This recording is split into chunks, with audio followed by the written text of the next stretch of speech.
Olá, pessoal! Sejam bem-vindos ao nosso vídeo.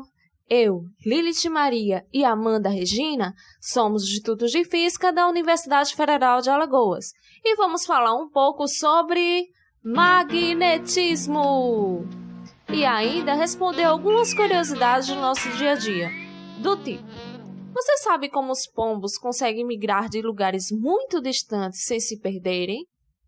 Ou como funciona a bússola, que é tão utilizada pelos aventureiros? O que eles têm em comum? As respostas você encontrará ao longo desse vídeo, então não sai daí nem um minuto! Tá tranquilo, tá favorável, tá tranquilo, tá favorável, tá tranquilo, tá favorável. Vai, um brinde pro Zé Calcado. Vai achando que é só playboy que vive Copacabana. Física tranquila e favorável.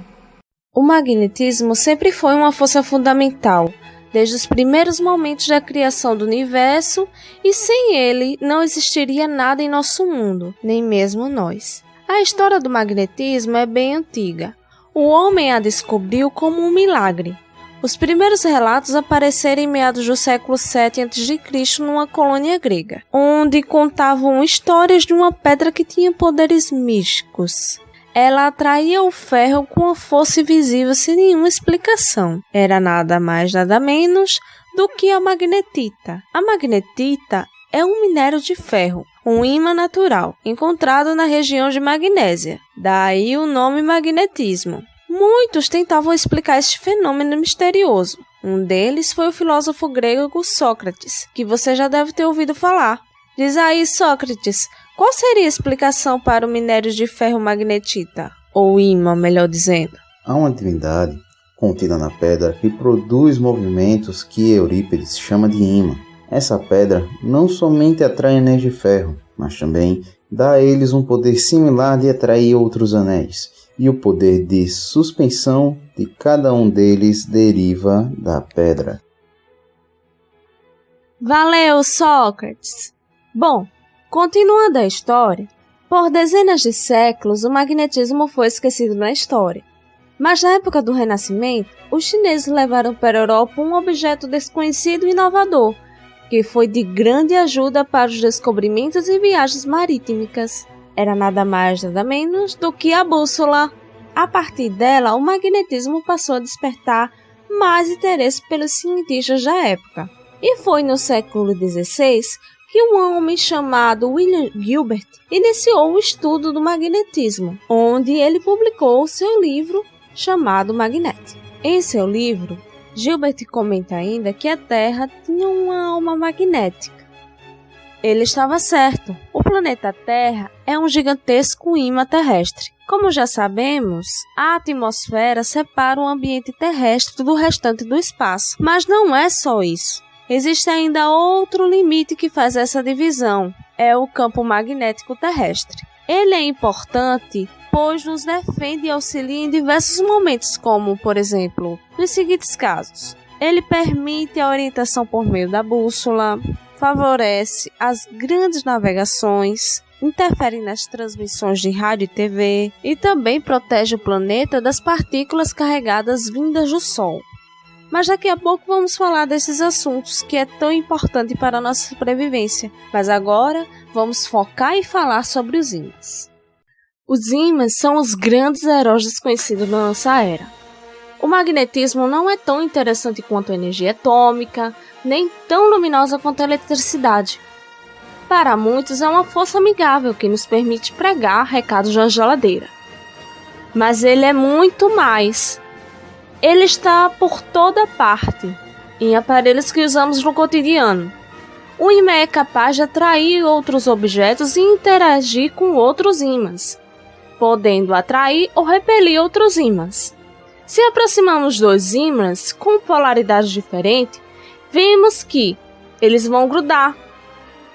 Agora, se por acaso inverter a polaridade de um só ímã, eles não vão grudar mais. É como se um lado atraísse e o outro repelisse. Vamos conhecer a relação entre ímãs. A primeira, ímãs têm dois polos, conhecidos como Polo Norte e Polo Sul. O Polo Norte repele o outro polo norte. A mesma coisa acontece com o polo sul. Então, o polo sul repele o polo sul do outro ímã. Qualquer dos polos pode atrair materiais ferromagnéticos. E o que são materiais ferromagnéticos? São materiais fortemente atraídos por ímãs, compostos por ferro. Por exemplo, moeda, prego, entre outros que você pode observar. Mas existem outros materiais que o ímã não atrai, como a borracha, e entre outros que vocês vão ver aí no vídeo. Um ímã pode imantar outros corpos. Como assim imantar? Não se agonie. A imantação ou magnetização é a forma de dizer que um corpo adquiriu propriedades temporárias ou permanentes de um ímã. E se você quebrar um ímã? Fica um lado norte e o outro lado sul? Infelizmente não.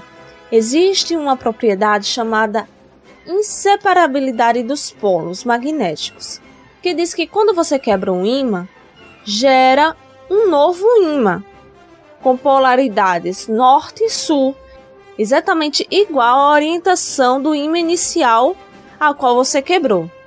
Neste experimento, pegamos limalhas de ferro ou pó de ferro e espalhamos sobre uma folha, com o ímã por baixo. Observamos que formam linhas que contornam o ímã. O campo magnético da Terra funciona como um gigantesco ímã em forma de barra, que atravessa desde o polo sul até o polo norte do planeta. Bom, quando colocamos um ímã em cima da linha do Equador, no caso de forma perpendicular, percebemos que ele não fica retinho. Isto quer dizer que o eixo magnético da Terra é diferente do eixo de rotação da Terra. Se considerarmos que polos iguais se repelem e diferentes se atraem, vemos que há alguma coisa de estranho nisso, já que o polo norte da bússola está apontando para o polo norte da Terra. Bom, não há nada o que se preocupar, na verdade. A direção norte e sul geográfico não é igual à direção norte e sul magnético. Ao indicar o polo norte geográfico da Terra, a agulha da bússola aponta para o sul magnético da Terra. Ou seja, um está atraindo o outro. A mesma coisa acontece no sul geográfico da Terra. A agulha da bússola está apontando para o norte magnético da Terra. Outra coisa que já falamos é sobre as linhas de campo, que ficam em torno do ímã. Como fica a orientação na Terra? Já que no ímã sai do polo norte e vai para o polo sul. Bom, esta é fácil. Temos que nos guiar pelo norte magnético terrestre. A orientação sai do polo norte magnético e vai para o polo sul magnético. A bússola mostra como essas linhas de campo se comportam, ficando sempre paralela a elas. É assim que a bússola funciona. Você sabia que eles também podem influenciar a vida dos animais? Mas nós vamos falar apenas de um tipo de animal, dos pombos, e da sua incrível capacidade de viajar milhares de quilômetros sem se perderem. Existem várias teorias para justificar esse sentido de orientação, mas existe uma teoria que está sendo alvo de várias pesquisas e estudos. Foi descoberto que os pombos possuem a capacidade de sentir o campo magnético terrestre e que os ajuda a seguir desde um lugar de partida até o lugar de chegada, como se tivesse uma bússola em suas cabeças, que dão a eles uma direção norte e sul magnético. Não se sabe ao certo o que faz com que esses pombos possuem essa percepção, mas alguns pesquisadores dizem que existem minúsculas partículas de ferro no seu bico, que podem ocasionar esse direcionamento. Enquanto as pesquisas não entram em comum acordo, eles continuam viajando por aí livremente. Além disso, o campo magnético terrestre protege a Terra das ações mais violentas do Sol. Uma delas é o vento solar, pois muitas partículas carregadas transportam uma alta energia. Mas, para início de conversa, as erupções solares acontecem na superfície do Sol, causadas pelas mudanças repentinas do campo magnético da estrela. Elas também possuem campo magnético. Quando a explosão acontece, uma enorme quantidade de energia é lançada no espaço. Muitas vezes as partículas liberadas pelo Sol viajam em altíssima velocidade até atingir o nosso planeta. Ao chegar ao nosso planeta, o vento solar produz um choque em seus arcos. As consequências danosas costumam acontecer em aparelhos eletrônicos, como satélites, GPS e transportadores de linhas de alta tensão, por exemplo. Uma pequena parte atinge a atmosfera junto aos polos. Nas regiões polares formam as brilhantes auroras boreais. Essas deslumbrantes luzes coloridas pelo choque das partículas solares contra os gases da atmosfera, emitindo um espetáculo de luz. Quanto mais forte o vento solar, mais intensas as auroras boreais. Recentemente, um novo tipo de esmalte tem conquistado o coração das mulheres do mundo todo. Ele nada mais nada menos do que o esmalte magnético. Que tal conhecermos a física por trás desse esmalte que se tornou o queridinho das mulheres? Um esmalte magnético, na sua fórmula, apresenta pequenas partículas de ferro que podem ser ativadas com um ímã. Mas como assim ativadas? O processo de aplicação do esmalte magnético é igual à aplicação de qualquer outro esmalte. Passa-se uma camada do esmalte e, com ele ainda úmido, deve-se aproximar um ímã que tem algum desenho ou forma específica que irá atrair partículas do esmalte, ou seja, na unha irá copiar o desenho do ímã. Vamos entender melhor esse processo.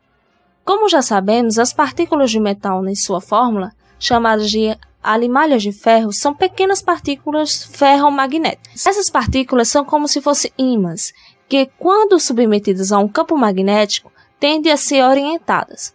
Sem a presença de um campo magnético, as partículas são desorganizadas, mas quando sujeitas a um campo magnético, adquirem uma única direção.